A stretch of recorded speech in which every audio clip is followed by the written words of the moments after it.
what you actually say to someone else in order to try to achieve ethical and lasting influence has almost zero consequence compared to how you say it.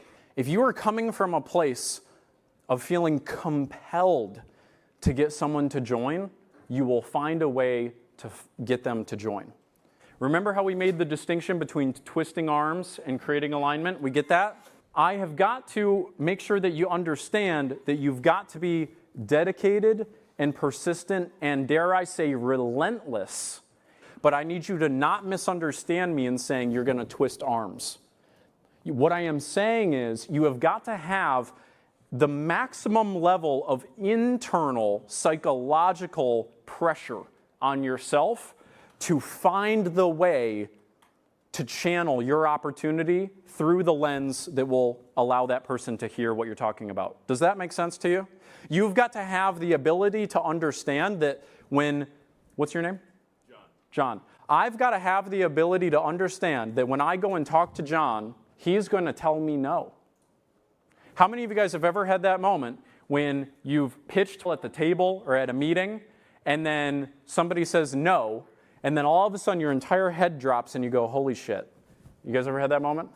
Here's the problem. Here's the first fundamental problem. You were expecting them to say yes on the first ask. I need you to understand what you've got to know is that there is no industry of influence in which people say yes on the first time. If you do, it's like a jackpot. That's like bonus, boom, fantastic, great, get excited.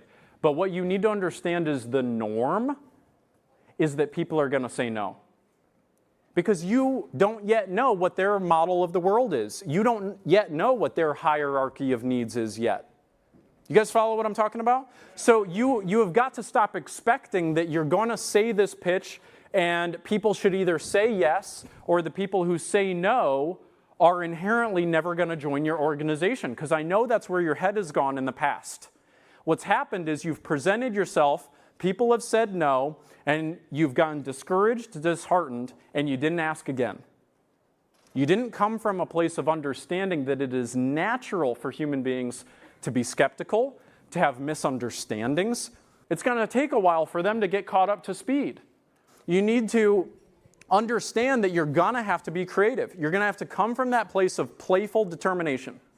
From that place of, okay, they said no. That doesn't mean that I failed. That doesn't mean that they're wrong for this organization. That doesn't mean that we're never going to work together. That doesn't mean that they're never going to join. It just means I have not figured out yet what I need to say in order to really align with their values.